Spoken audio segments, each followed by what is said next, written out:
দেখেন, বাংলাদেশে একটা সফল গণঅভ্যুত্থান হয়ে গেল গত ২ সপ্তাহ আগে।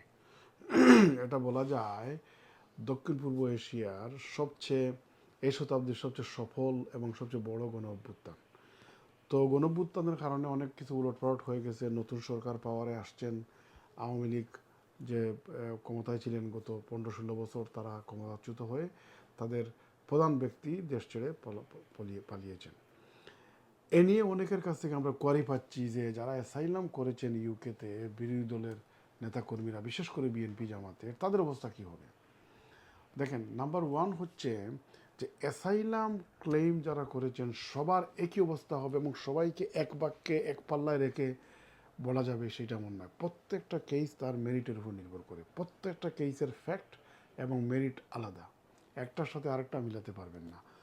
প্রথম হচ্ছে যে যারা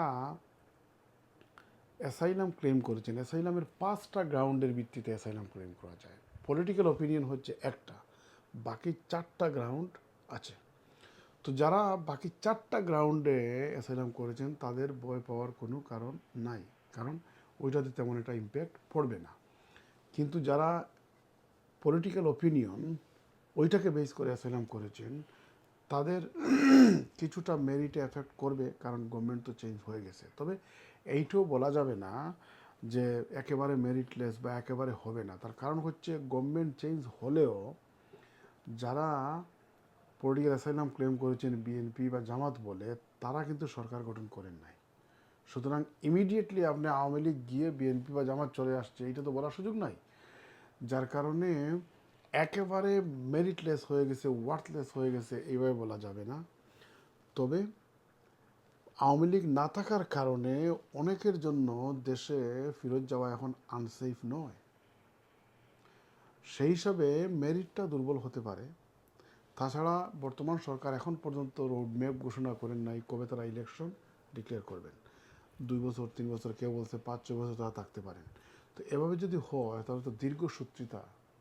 সুতরাং আপনি পলিটিক্যাল অ্যাসাইলাম যদি বিএনপি জামাত করেন বলে করে থাকেন, তাহলে ওইটার উপর স্টিক থেকে ওইটা দিয়ে ফাইট করবেন।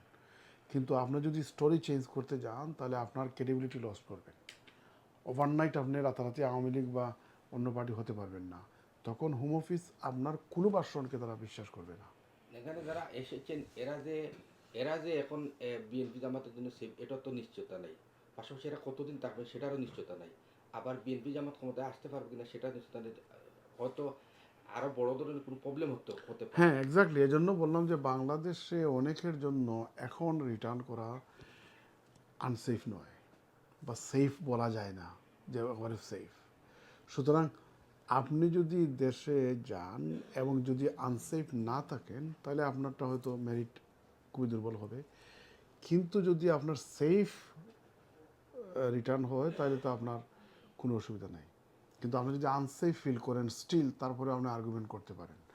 তো অ্যাসাইলাম লতে একটা ব্যাপার আছে যে যদি দেখা যায় যে আপনি যে গ্রাউন্ডে অ্যাসাইলাম করেছেন ওই গ্রাউন্ডের মেরিটটা আপনার নাই, কিন্তু বাংলাদেশের অবস্থার পরিপ্রেক্ষিতে, উদ্ভূত অবস্থার পরিপ্রেক্ষিতে বা নতুন অবস্থার পরিপ্রেক্ষিতে আপনার সে দেশে যাওয়া সেফ নয়, এভাবে যদি হয় তাইলে তারা যেটা করে অনেক সময় আগে বলতো হিউম্যানিটেরিয়ান প্রোটেকশন, ওইটার আন্ডারে আপনাকে ডিসক্রিপশনে লিভ দিতে পারে।